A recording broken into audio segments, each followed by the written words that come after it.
Assalamualaikum warahmatullahi wabarakatuh. Perkenalkan, nama saya Cahya Fadila Fajrianti dengan NIM 22010311000075 dari kelas PKMID.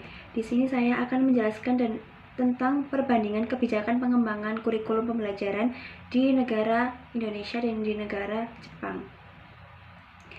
Yang pertama ada organisasi kurikulum di Jepang. Organisasi kurikulum di Jepang diungkapkan sebagai masing-masing kurikulum di sekolah dirancang untuk menunjukkan maksud atau tujuannya dan isi setiap mata pelajaran.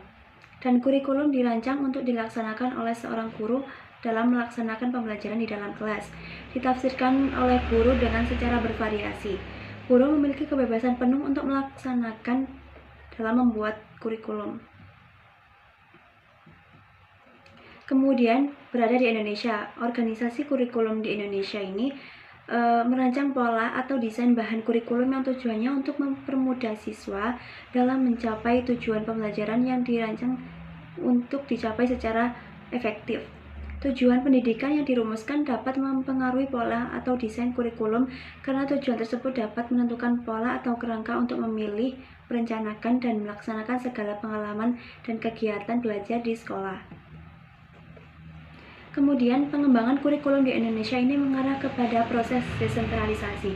Nah, maksud proses desentralisasi di sini adalah proses penyerahan wewenang dari pemerintahan pusat yang diberikan kepada pemerintahan daerah untuk mengatur rumah tangganya sendiri dalam sistem pemerintahan kesatuan Republik Indonesia. Nah, sedangkan dalam pengembangan kurikulum di Jepang ini, di Jepang mengarah pada suatu standar nasional.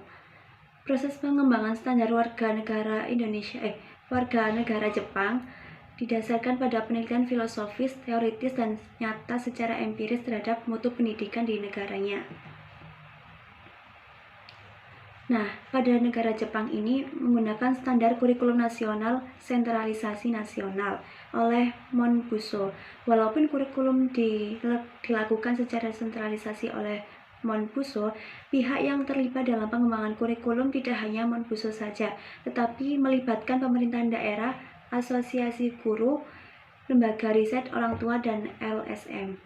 Dan di Indonesia, sistem pendidikannya mulai tahun 2002 menggunakan sentralisasi menuju desentralisasi.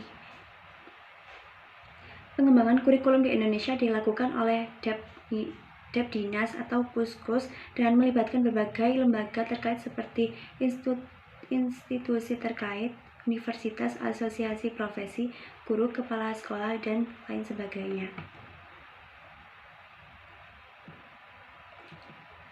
Kemudian sistem kurikulum pendidikan Jepang versus Indonesia. Kemudian ada sistem kurikulum pendidikan Jepang versus Indonesia. Pada jenjang pendidikan di Jepang dan di Indonesia itu hampir sama, dimulai dari jenjang 6 tahun sekolah dasar atau SD, 3 tahun sekolah menengah pertama, dan 3 tahun lagi sekolah menengah atas, kemudian 4 tahun melakukan perguruan tinggi. Di Jepang, tingkat SD dan SMP digolongkan sebagai compulsory education atau yang biasa disebut dengan wajib belajar, dan SMA digolongkan sebagai education board.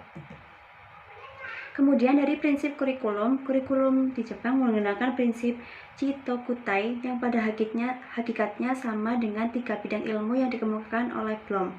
Chi yang diartikan sebagai pengetahuan akademik yang kokoh atau kemampuan akademik yang kuat, termasuk keterampilan mempelajari pengetahuan dasar sains, proaktif dalam menemukan masalah, belajar dan berpikir, membuat keputusan secara mandiri, dan mampu menyelesaikan masalah dengan baik. Kemudian, di Indonesia menggunakan kurikulum merdeka, sehingga Indonesia menggunakan prinsip pembelajaran yakni pembelajaran intrakurikuler yang dilakukan secara terdiferensiasi sehingga siswa memiliki waktu yang cukup untuk mendalami suatu konsep materi.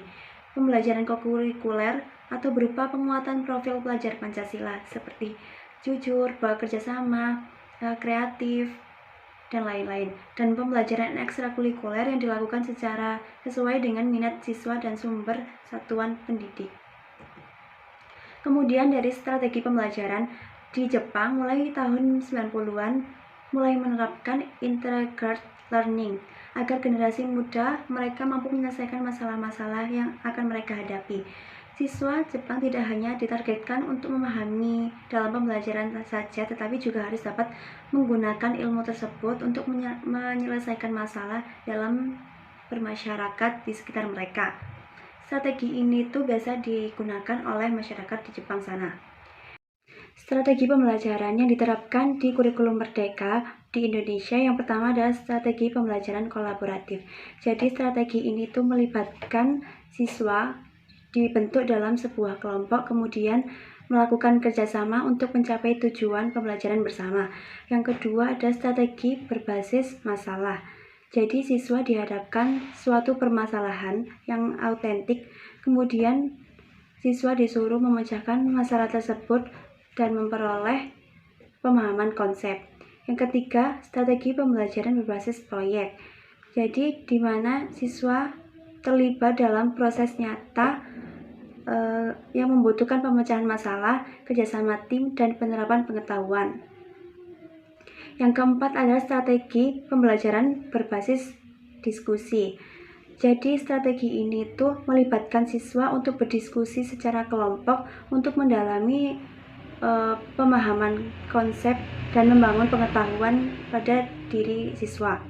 Yang kelima, strategi pembelajaran berbasis inquiry, di mana strategi ini tuh menimbulkan pertanyaan pada diri siswa, kemudian siswa tersebut disuruh untuk menyelidiki dan menemukan jawaban melalui eksplorasi mandiri. Yang keenam, strategi pembelajaran berbasis simulasi. Strategi ini melibatkan siswa untuk mengalami simulasi atau menggambarkan situasi atau konsep tertentu. Yang keenam, strategi pembelajaran berbasis pengalaman, yaitu strategi di mana siswa belajar melalui pengalaman langsung atau refleksi terhadap pengalaman tersebut. Dilihat dari struktur kurikulum pembelajarannya, kurikulum di sekolah dasar mencakup bahasa Jepang, orientasi lingkungan hidup, musik, menggambar, olahraga, keterampilan kerajinan tangan, pelajaran-pelajaran topik, pengetahuan dan ilmu sains, aritmatik, homemaking, dan sosial. Kurikulum pendidikan sekolah dasar di Jepang ini sangat menekankan dan menanamkan nilai-nilai karakter dan estetika pada diri masing-masing siswa. Kemudian di Indonesia menggunakan kurikulum Merdeka, sehingga pada sekolah dasar ini lebih ditekankan lagi dan dikembangkan soft skill atau karakter pada individu masing-masing siswa.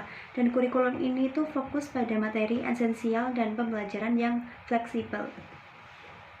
Kemudian, untuk jenjang sekolah dasar, kurikulum di SD Jepang memiliki kurikulum yang hampir sama dengan kurikulum yang berada di Indonesia. Perbedaannya itu hanya terlihat pada salah satu mata pelajaran, Seikatsuka, atau yang bisa disebut dengan kebiasaan hidup yang diajarkan pada kelas 1 dan kelas 2 saja.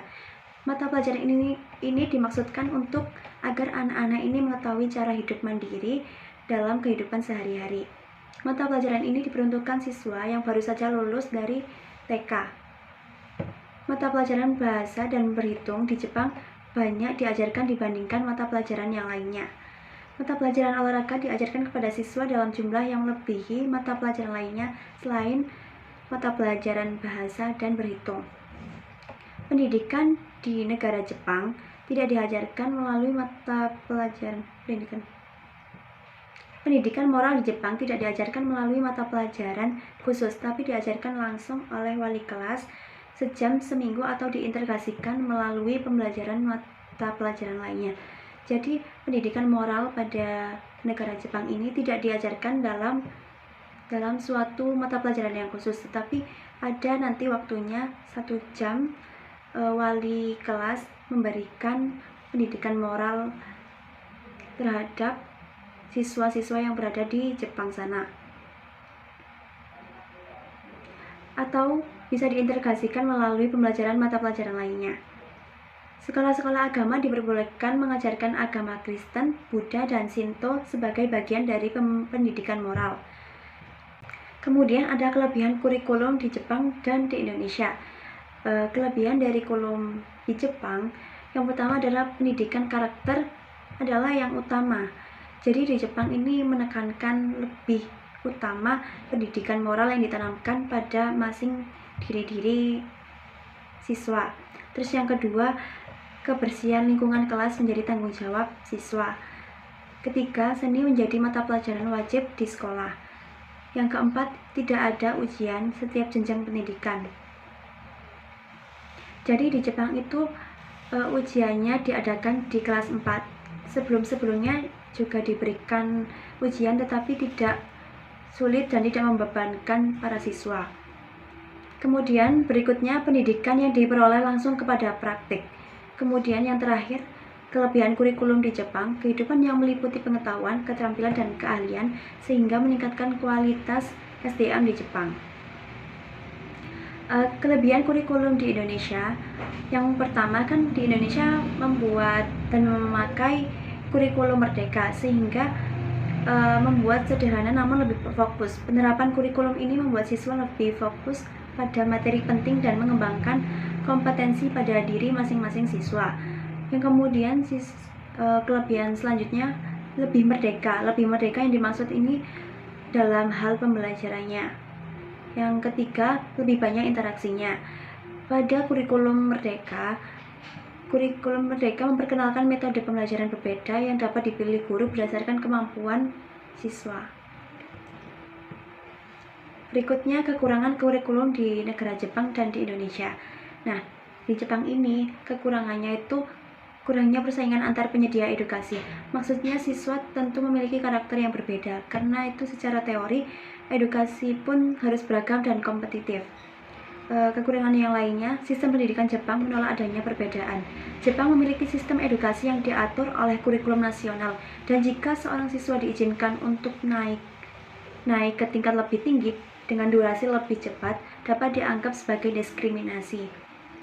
Sedangkan kekurangan kurikulum pada negara Indonesia, yang pertama, kurang matang dalam persiapannya. Pengajian dan evaluasi yang lebih mendalam diperlukan agar penerapannya efektif dan tepat.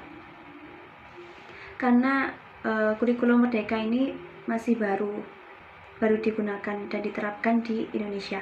Kemudian kekurangan kurikulum di Indonesia ini, sistem pengajarannya yang belum terencana dengan rinci.